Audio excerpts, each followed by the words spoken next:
we've got three presentations this afternoon, which look really interesting. I'm hoping a few more people join while I'm chatting away. But what we'll do, as usual, is we'll do the presentations, not really take questions, just to make sure that we get through the presentations, everyone gets their chance to speak, and then if we get time, we'll take a few questions at the end. So, Carl, I think you're first up. Okay, thank you. So there we go. So, afternoon all. My name's Carl Hickman, Project and Service Manager for the Stop Smoking Service. You've got a 2-for-1 today. So, embedding a culture of continuous quality improvement and valuing staff and their daily contributions. So, a bit of a freebie from me today, having two. Next slide. So, the problems and challenges. We launched the service in November 2022, and we've always tried to improve the efficiency of the service. So, looking at the pathway, looking how we get NRT, the travelling distance, all those different things. We've always been looking at trying to improve the effectiveness and the efficiency of the service. So one of the main things was that historically we've struggled with improving patient access to timely nicotine replacement therapy, so NRT products at bedside and on discharge. So when we go to the bedside, if a patient wants to stop smoking, we have to give them some NRT. We have to have that prescribed by a doctor or a pharmacist. So that was always one of our issues. So timely NRT at bedside reduces withdrawal symptoms and irritability of the patient. So often it reduces the aggressiveness towards staff on the ward. So when we've been doing training, it sort of calms them down because they're not going through those withdrawal symptoms. And timely NRT on discharge reduces that risk of relapse. So if they want to continue their stop smoking journey and stop for good, we'll then refer them out to a community support. So Leeds Stop Smoking Service or a community pharmacy or Yorkshire Cancer Research. So in that gap, before they get to their first appointment, we'll let them have NRT on discharge. We've also wanted to improve relationships with staff at all levels across all the wards that we work on. We're now working on 54 wards, particularly with prescribers. It was a new service. We're trying to embed the service, tell people what we do, explain what we do while we're there. That it's not taught, we're not blaming people for smoking. We're trying to help them and support them, and it's patient care with their withdrawal symptoms. We'd also been to Meds Safety Group many a time to see if we could get the advisors to prescribe the over-counter NRT, to say at the moment they go and do the assessment, then they have to go and see a doctor or a prescriber to give the NRT, and then it gets given to the patient. Let's do it in a one-er where we can do the assessment and prescribe the NRT, but that's not possible. So unfortunately with no success because they're not healthcare registered professionals. Next slide. So what did we do? So we valued the team, their experience, their skills, their knowledge. Remember, they're the experts. They're there working at the coalface on a daily basis. So we empowered the team to seek a collective solution. So we said, how can we do this as a collective to improve ward relationships and NRT provision? So we applied the Leeds standard work principles and we sort of process mapped everything that they do. So looking at what they do, their daily work against the pathways as well. So what happens is they run a report every morning and that gives us how many smokers came in the previous day or overnight. And then what they would do is they'd say, we've got 6 on this ward, 2 on that ward, 3 on this ward, 5 on that CSU, and then they would divvy it up. So they would go off and do what they want to do. So the work that they did was consistent, but they did it on different CSUs. So we agreed to assign them a dedicated CSU, and we looked at those PDSA cycles to monitor those results. But we gathered all the data, and there were busy CSUs with busy wards. There were less busy wards, and it would be unfair to give one of the advisors all the busy wards and one of the other none. So we had to split all that up. That took quite a bit of time. And then we looked at it through PDSA cycle and said, so is it actually working? And then once it started to work and we saw a little bit better NRT and people were responding to the advisors. We were starting to get known on the wards. Then we sort of socialised at team meets and everything, so there's a bit of system learning what was going well. If one advisor said, this has gone really, really well for me this week, I've sat in on a handover meeting, then we try and do that for everybody else, because that was we were trying to do the best. We also wanted to reduce those points of failure. So sometimes the doctors or the prescribers said, we couldn't find what you asked for. So we set up on PPM Plus a patient stop smoking care plan, and then we asked pharmacy and said, can we have a script? So that script we copy and paste and say, this is what we want. So that's a consistent approach by our advisors.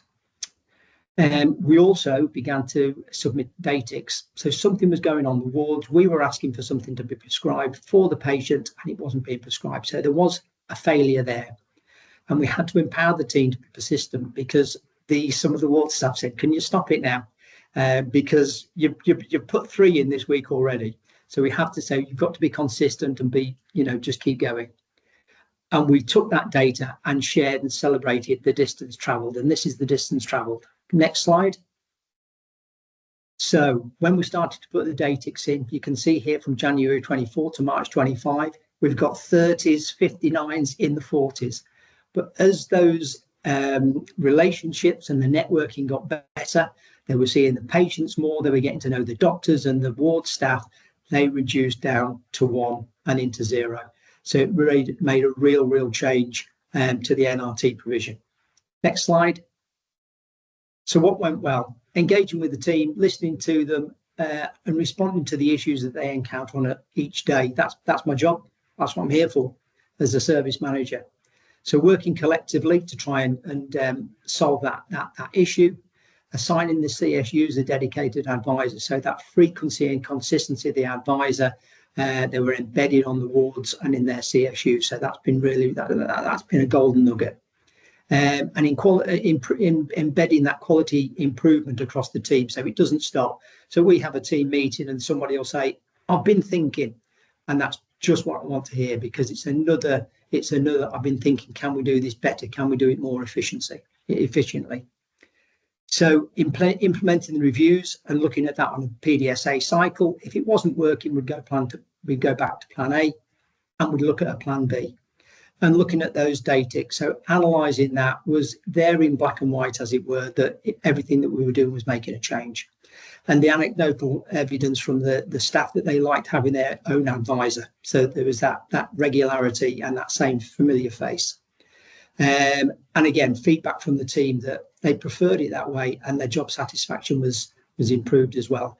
So just linking it to the 7 commitments, that compassion of care, the quality of everything that we do, and sort of valuing the team. Next slide. So what would I do differently? Well, I'll be honest, I'd have done it 2 years ago, but hindsight's a wonderful thing, I'm afraid. But engaging with the team earlier, seeking that collaborative solution was the key. And it's around, not only the challenge that they encounter, but the patient feedback as well that they experience on a daily basis. And just to remember, it's not managerial weakness, it's working together to provide better patient care.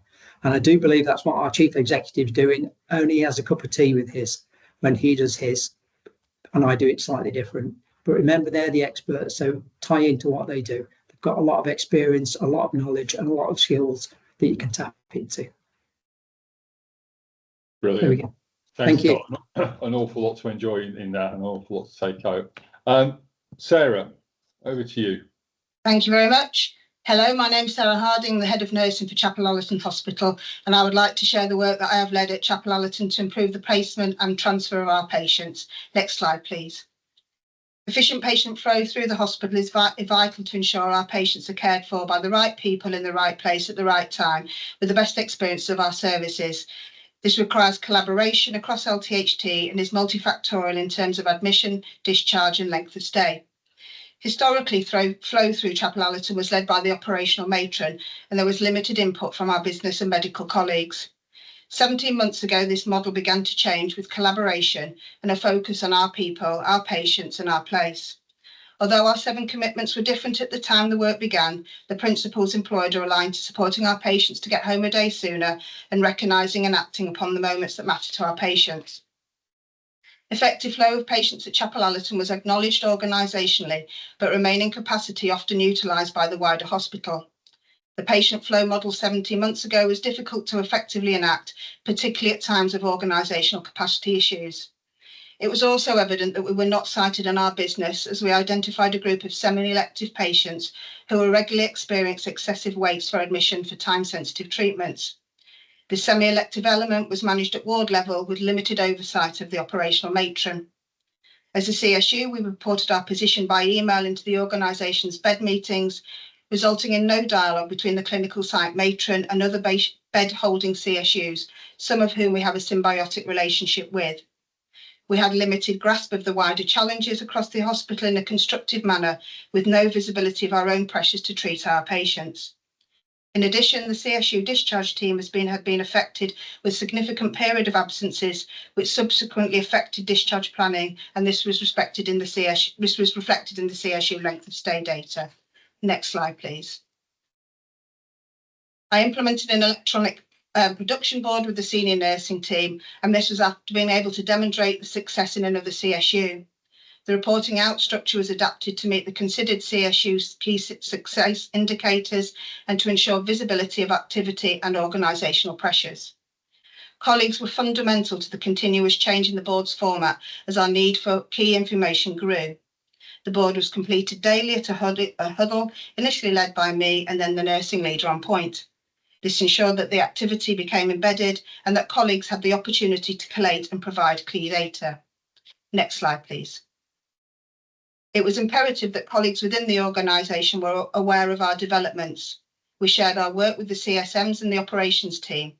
Subsequently, the CSU is represented remotely through Teams at the daily bed meetings. Through this forum, we have transitioned the dialogue from an expectation to use all non-elective capacity at Chapel Allerton to an offer of support and collaboration, clearly articulating our own activity and demand. Recognising that timely patient discharge intertwines with admission to facilitate flow, the discharge team model for CAH was reviewed in conjunction with the financial position. A patient flow coordinator role was implemented and has resulted in a dynamic, cohesive and collaborative team driving flow to and from Chapel Allerton. Working in collaboration and sharing the success of the board with our business team within the CSU has resulted in an embedded huddle attended by the PFC, business and nursing teams. We have standard colour-coded work for key members of the team and a production board that is now accessible through SharePoint to support timely data collection. We understand our unsuccessful discharges and what we can do to influence, resulting in a reduced number across the CSU. Our estimated dates of discharge completion rates have increased on average from 96 to 98.7%, and our semi-elective patients are now admitted within the week their treatment is due, reducing their associated length of stay. Next slide, please. Our activity and demand is recognised and visible within the organisation. Working relationships with fellow CSUs is positive, with transparent opportunity to develop together for the benefit of our patients. We have evidence of improved patient experience through our FFT and a patient story that has influenced our practice and continuous improvement. Our people describe the benefits as providing clarity, being lean and providing a holistic view of our activity. Next slide, please. Using the principles of PDSA, we have implemented an MDT Teams huddle with trauma-related services to better understand the barriers to transferring patients safely from the LGI to Chapel Allerton. These barriers are discussed with key actions taken to address them and enact earlier patient transfer. We have also implemented an internal template to support colleagues provide our current state and opportunities during periods of trust-wide capacity challenges. Using LIM principles, the CSU is building on the number of production boards we have. They provide weekly focus to review elements of our quality and education and generate ideas to test and drive change. For example, our dermatology scrum and a quality huddle. Identifying and saving our baseline data was highlighted as an area of focus when being able to demonstrate improvement with the placement and transfer of our patients. As we embark on new projects within the Chapel Allerton CSU, we learn and support each other. Thank you.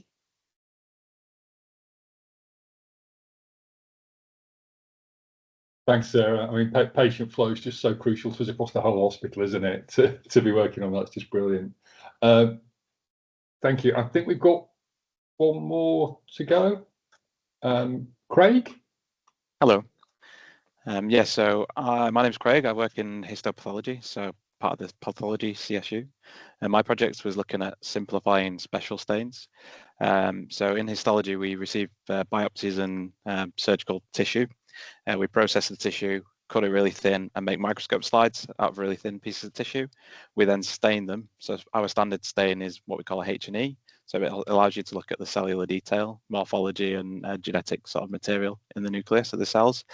So if you want anything sort of advanced on that, you would potentially do a special stain. So a special stain helps you identify, for example, microorganisms, or it might identify certain tissue, like parts of the tissue and things like that.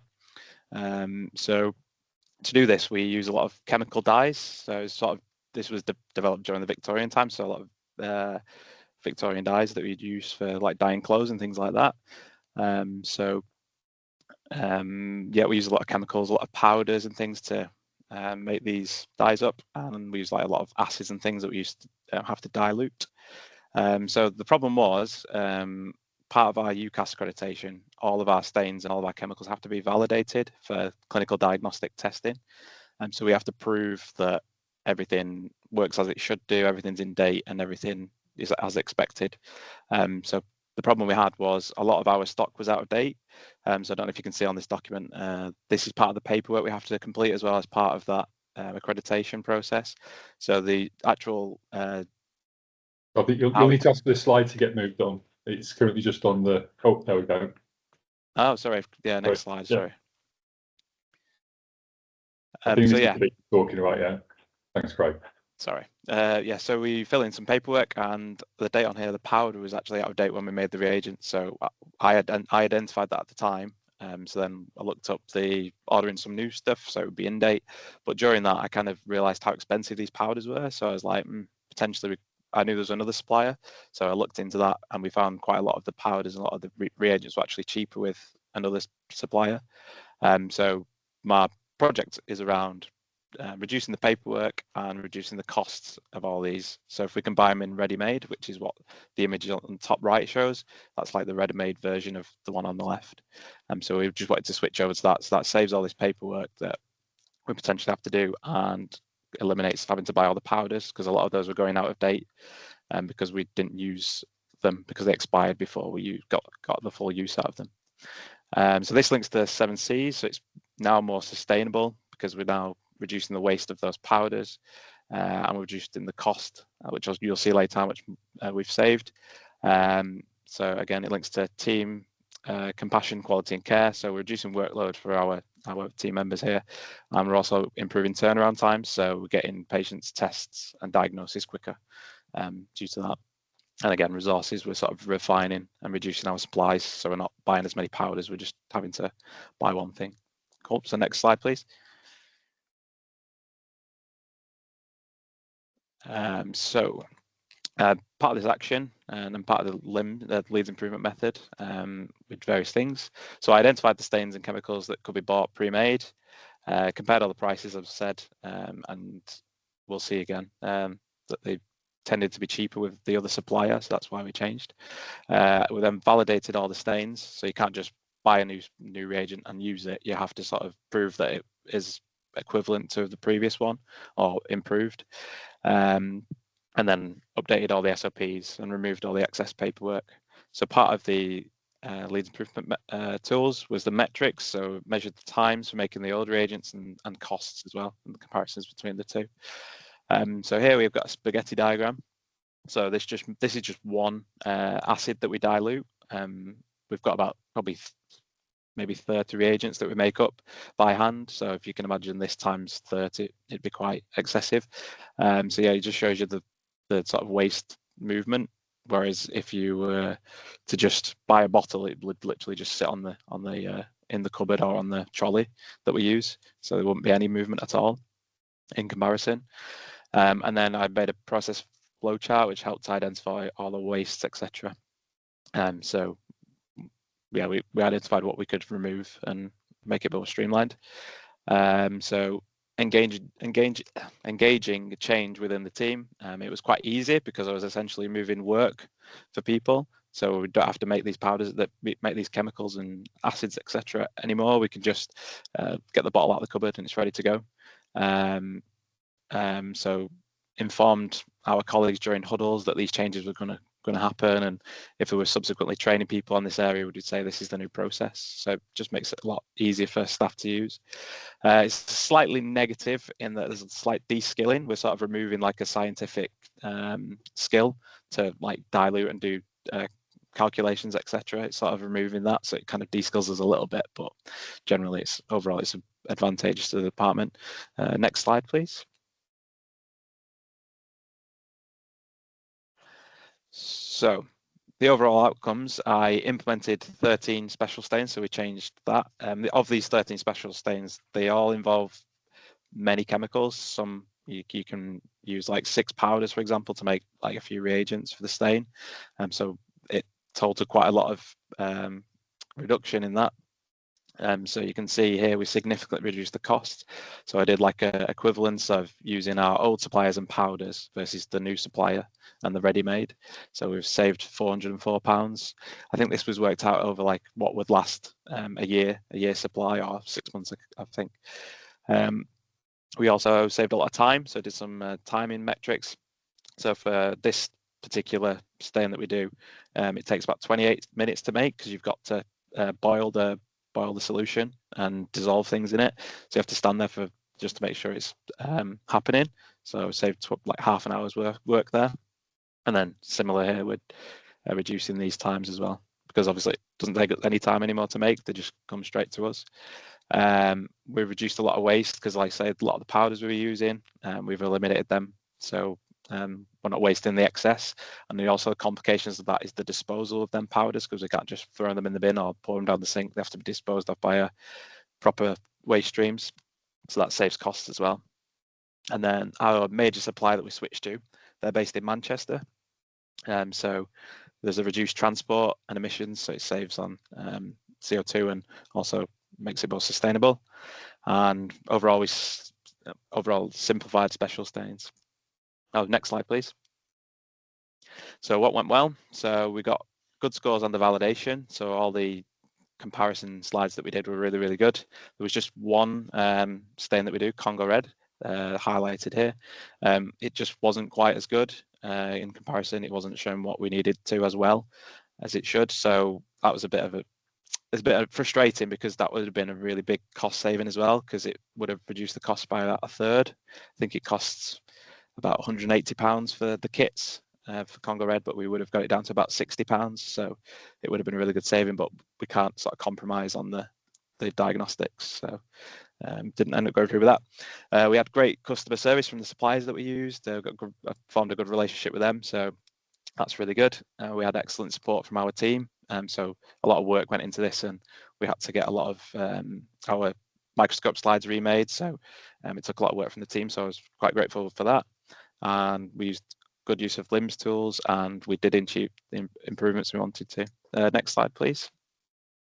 So what would I do differently? So next time I'd probably just do one stain at a time, possibly. I think I took on all the stains at once, and it was a bit too much. But it got done quicker, I guess. But it would have been good to implement PDSA here. We could have, I probably did it subconsciously, working out what went well. But if I had a bit more time to reflect on each one, we could have probably made the process a bit more efficient. So the key learning points was we saved a lot of money. Could we do that across the lab? Could we look at other chemicals that we use in the lab, change suppliers there?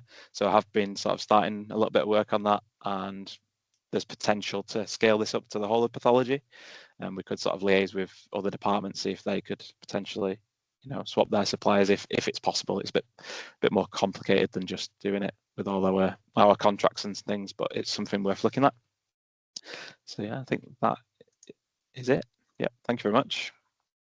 Oh, thanks, Craig, and thank you to everyone for your presentations today. We have got a couple of minutes. If anybody's got any questions, thoughts, or comments they'd like to raise. while we're waiting for people to put their hand up, Craig, I was just wondering, those time savings you'd put up, I take it they're just not once a year savings, like 28 minutes. Yeah, that's true.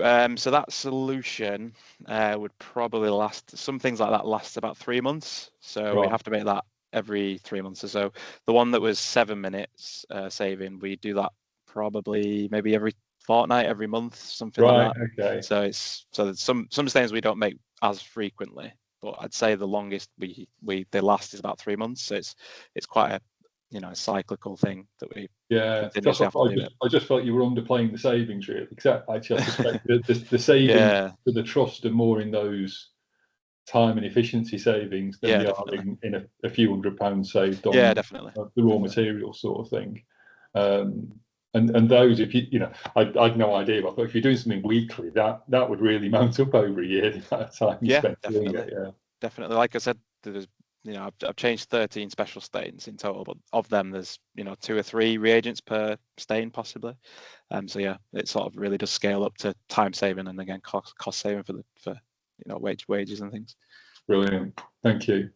And Sarah, I was wondering about in your presentation, I couldn't quite see the actual numbers of days saved patient flow. There was a percentage number you'd used, but do you know how that actually maps to kind of how fast or how more efficient patients were getting through?